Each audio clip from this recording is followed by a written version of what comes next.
Welcome to laws forum. And आज का topic होगा हमारा the philosophy of the constitution.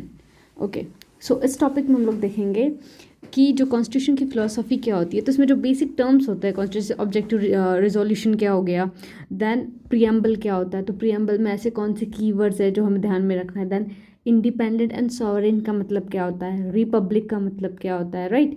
और जैसे प्रमोशन ऑफ इंटरनेशनल पीस, तो ऐसे जो वर्ड्स यूज़ किए गए कॉन्स्टिट्यूशन में, तो एक उसकी फ़िलोसफ़ी हम देखेंगे। ठीक है, बहुत ही सिंपल सा टॉपिक है ये। ठीक है, तो स्टार्ट करते हैं इसे।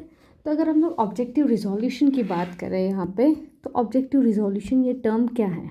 ठीक है, सो जो कॉन्स्टिट्यूशन असेंबली है उन्होंने डिक्लेयर, ये जो है इसमें ऑब्जेक्टिव रिजोल्यूशन की अगर हम बात करें तो इसमें ऑब्जेक्टिव रिजोल्यूशन जो है वो पंडित जवाहरलाल नेहरू लेके आए थे। ठीक है, तो जो कि अडॉप्ट किया कॉन्स्टिट्यूंट असेंबली में, कब अडॉप्ट किया, 22 जनवरी 1947 में इन्होंने अडॉप्ट किया।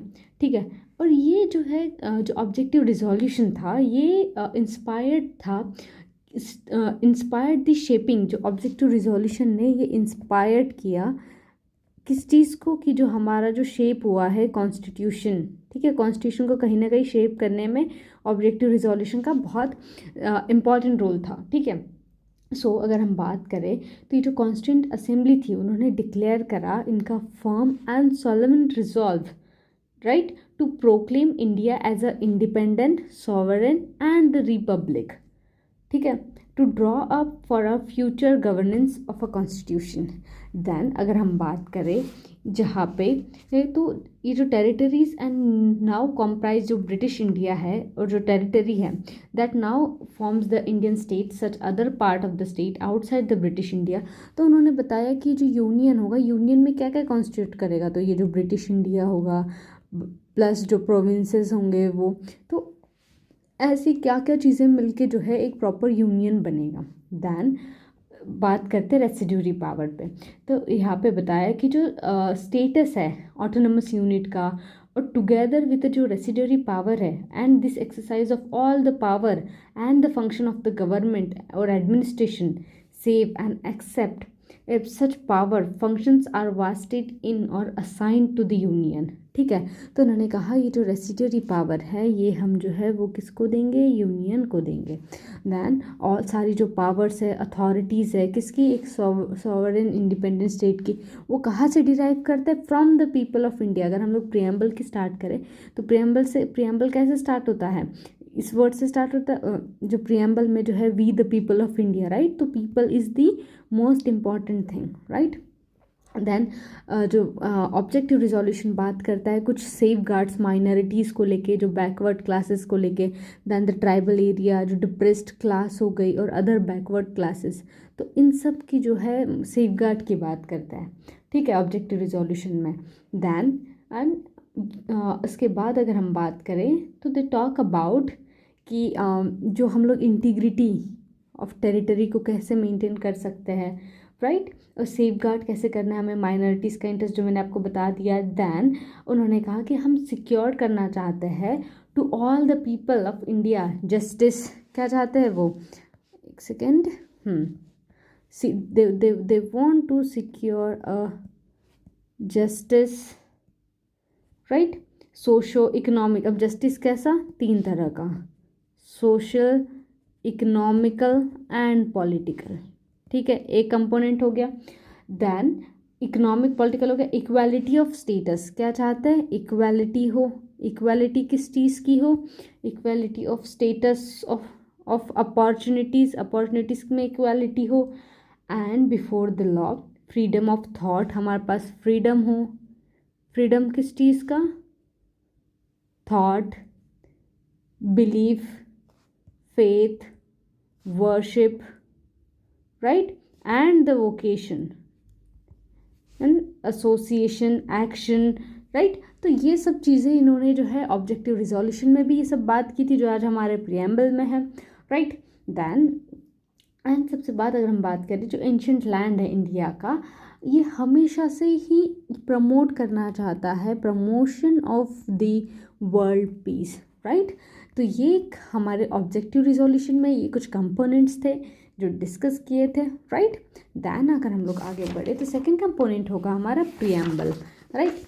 अब प्रियम्बल की अगर हम बात करते हैं तो प्रियम्बल क्या है, the importance and utility of the preamble has been pointed out in the several decision of a Supreme Court.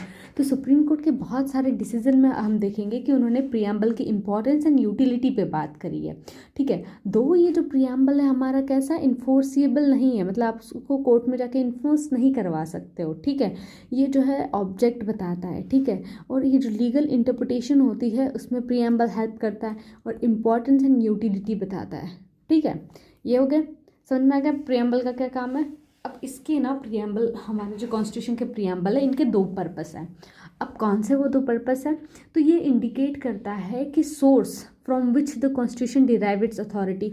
तो ये हमें सोर्स के बारे में बताता है कि कहाँ से जो हमारा कॉन्स्टिट्यूशन है जो ये अथॉरिटी लेके आता है, और साथ ही साथ ये ऑब्जेक्ट बताता है। क्या है object, to seek and establish, to seek, एक तो हमने सोर्स बता दिया कि सोर्स जो है हमारे कॉन्स्टिट्यूशन का कहाँ से आ रहा है। सेकंड ये है ऑब्जेक्ट बताता है कि which constitute seek to establish and promote, right. तो ये प्रमोशन की बात कर रहे हैं, स्टैब्लिशमेंट की बात कर रहे हैं, ठीक है, clear. Then third component is independent and sovereign. अब इंडिपेंडेंट एंड सॉवरेन की अगर हम बात करें तो हमें हमेशा याद रखना चाहिए प्रियम्बल का जो स्टार्टिंग है we the people of India, इससे ये पता चलता है कि जो अल्टीमेट सॉवरेन कोई है तो वो कौन है, that is a people of India, right. और जो इंडिपेंडेंट अथॉरिटी है टू पावर टू लेजिस्लेट और एनी सब्जेक्ट, ठीक है। मतलब सॉवरेन का मतलब क्या होता है कि भाई हमारे ऊपर जो है ना कोई एक्सटर्नल पावर जो है वो कंट्रोल नहीं कर सकती, ठीक है। तो हम जो है इंडिपेंडेंट अथॉरिटी है कि हम लोग अगर कोई लॉ बनाना चाहते हैं, लेजिस्लेशन करना चाहते हैं किसी भी सब्जेक्ट का, तो we have that authority and the power, right, not subject to the control of any other external power, ठीक है। समझ में आ गया इंडिपेंडेंट एंड सॉवरेन का मतलब। देन नेक्स्ट आता है रिपब्लिक। अब रिपब्लिक क्या होता है, अब रिपब्लिक की अगर हम बात करें तो रिपब्लिक में कोई subordination of any external authority नहीं है, एंड हमारे पास जो है प्रेसिडेंट जो है हेड ऑफ आवर स्टेट वो कैसे है, इलेक्टेड प्रेसिडेंट है हमारे पास, नॉमिनेटेड इट है क्या, नहीं है। और साथ ही साथ जो है कोई सबऑर्डिनेशन नहीं है किसी एक्सटर्नल अथॉरिटी का, ठीक है। देन नेक्स्ट फिफ्थ कंपोनेंट हमारा है sovereign and not inconsistent with membership of Commonwealth. अब इसका मतलब क्या है, देखो क्या हुआ कि on and from the 26 January of 1950 जब कॉन्स्टिट्यूशन फोर्स में आया तब क्या हुआ, जो क्राउन है इंग्लैंड का, they cease to have any legal या कॉन्स्टिट्यूशनल अथॉरिटी। तब उसके बाद से उनकी कोई कॉन्स्टिट्यूशनल अथॉरिटी, जब एक बार हमारा कॉन्स्टिट्यूशन फोर्स में आ गया तो क्राउन जो है ब्रिटिश क्राउन, तो उनकी कोई अथॉरिटी हम पे नहीं बनती है, राइट। तो over India and no citizen of India was to have any alliance to the British crown. अब क्या हो गया, दो इंडिया ने अपने आप को डिक्लेयर किया था, क्या डिक्लेयर किया था, रिपब्लिक। लेकिन हमने हमारे क्या सारे टाइज उनसे ख़त्म कर दिए थे, नहीं, हम लोग स्टिल जो है कॉमनवेल्थ के मेंबर बने, ठीक है। अब यहाँ पे क्या था, कॉमनवेल्थ के मेंबर थे तो इसका मतलब अब क्या था कि हम किसी से सबऑर्डिनेशन में हैं या फिर हम लोग अभी भी क्राउन को हेड मानते हैं अपना, तो ऐसा कुछ भी नहीं था, ठीक है। ये जस्ट एक एक्स्ट्रा लीगल मेजर था, ठीक है। और ये इंडिकेट करता था कि फ्री एसोसिएशन है, कोई ऑब्लिगेशन नहीं है, हमारी मर्जी, हम जब चाहे हम उनके मेंबर बने, अगर नहीं रहना चाहते तो हम पीछे भी आ सकते हैं, राइट। तो एक एग्रीमेंट था बाय द फ्री विल, कोई ज़बरदस्ती हमें कॉमनवेल्थ की मेंबरशिप ली थी क्या, नहीं, ये फ्री विल से ली थी हमने, and to be terminated by free will, कभी अगर हमें लगा तो we are free to terminate our membership. तो अगर सिर्फ और सिर्फ कॉमनवेल्थ का मेंबर बनने से हमारी जो सॉवरेनिटी है उस पर क्वेश्चन नहीं उठाया जा सकता, ठीक है। आई होप क्लियर है। Then promotion of international peace की हम बात करते हैं हमारे प्रियम्बल में, तो ये जो कॉन्सेप्ट है ना वन वर्ल्ड का, ठीक है, वन वर्ल्ड और इंटरनेशनल पीस एंड एम्यूनिटी का, तो यहाँ पे बात करते हैं कि स्टेट शैल एंडेवर्स, स्टेट को कोशिश करनी चाहिए वो प्रमोट करे इंटरनेशनल पीस और सिक्योरिटी, ताकि मेंटेन कर सके एक जस्ट एंड ऑनरेबल रिलेशंस, ठीक है, और क्या कर सके, इंटरनेशनल लॉ की रिस्पेक्ट कर सके, और जो भी डिस्प्यूट्स है आपस में वो कैसे आर्बिट्रेशन के थ्रू सॉल्व हो सके, ठीक है। तो ये हमारा एक मेन कंपोनेंट होता है। Then seventh component is the democracy, the very important one, ठीक है। अब डेमोक्रेसी में क्या कहते हैं, डेमोक्रेसी की अगर हम बात करें तो डेमोक्रेटिक तो है हम लोग, सिर्फ पॉलिटिकल ही नहीं बट साथ ही साथ सोशल भी, ठीक है। तो सिर्फ और पॉलिटिकल डेमोक्रेसी, लेट्स से कि आपको वोटिंग राइट दे दिया और बाकी कुछ भी नहीं है, तो क्या स्टिल ये डेमोक्रेसी कहलाएगा? नहीं। जब तक आपके पास सोशो इकोनॉमिकल पॉलिटिकल तीनों तरह की डेमोक्रेसी नहीं है, तब तक ये कंप्लीट डेमोक्रेटिक कंट्री नहीं कहलाएगी। So but also a democratic society infused a spirit of justice, इसीलिए हम कहते हैं democracy socio economical and political, right. Then parliamentary democracy. Parliamentary democracy क्या होती है? पार्लियामेंट्री डेमोक्रेसी की अगर हम बात करें तो उसमें हम बात करते हैं रिप्रेजेंटेशन ऑफ पीपल की, ठीक है, रिस्पॉन्सिबल गवर्नमेंट की, कि रिस्पॉन्सिबल गवर्नमेंट क्या होती है, then accountability of the council of minister, right. तो ये होती है पार्लियामेंट्री डेमोक्रेसी। जैसे कि एक बेसिक एग्जांपल, जैसे ये एक सोशल और इकोनॉमिक एक डेमोक्रेसी उसके ऊपर लाई करती है तो ये बेस है। इसके बिना ये जो पॉलिटिकल डेमोक्रेसी है ना, ये बिल्कुल भी नहीं रह पाएगा। अगर आपका बेस ही स्ट्रांग नहीं रहेगा, सोशल और इकोनॉमिक कंडीशन ही ठीक नहीं रहेगी, तो आप पॉलिटिकल डेमोक्रेसी का क्या कर लोगे, राइट।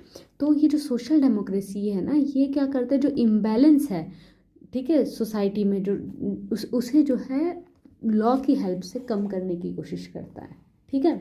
अब इकोनॉमिक जस्टिस की बात करें तो इकोनॉमिक जस्टिस का जो मेन लेट्स से एम है वो क्या है, एक वेलफेयर स्टेट बनाने का, राइट। और इक्विटेबल डिस्ट्रीब्यूशन हो, जो कि रिसोर्सेज क्या हो, किसी एक के पास जो है रिसोर्सेज की मोनोपोली ना हो, ठीक है। इसीलिए जो distribution of resources is a very important for the, हमारा जो गोल है क्या है, वेलफेयर स्टेट का।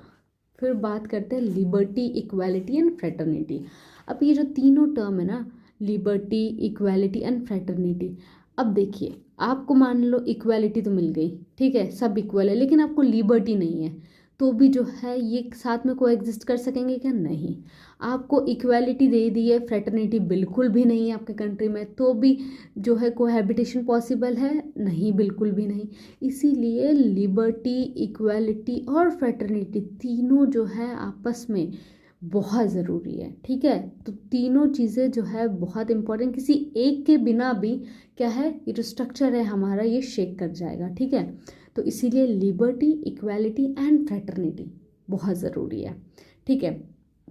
दैन टेंथ कंपोनेंट की अगर हम बात करें तो टेंथ कंपोनेंट है हमारा equality, right.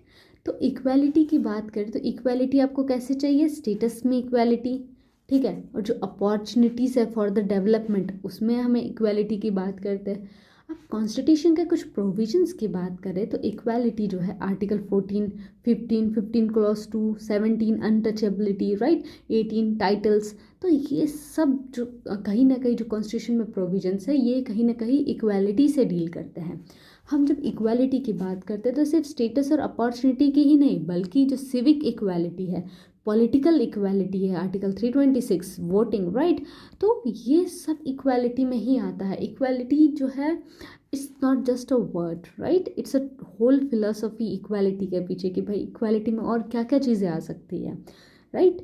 So then next हमारा कंपोनेंट होगा 42nd अमेंडमेंट एक्ट, जो 1976 में हुआ। तो इन्होंने क्या किया, जो टर्म था सोशलिज्म, ठीक है, वो प्रियम्बल में इंक्लूड कराया। और इंडिया जो है ना, इंडिया में अपने ओन ब्रांड ऑफ सोशलिज्म है, मतलब कहीं और कंट्री में हमें ये जो सोशलिज्म है ये नहीं देखने को मिलेगा जो इंडिया में है।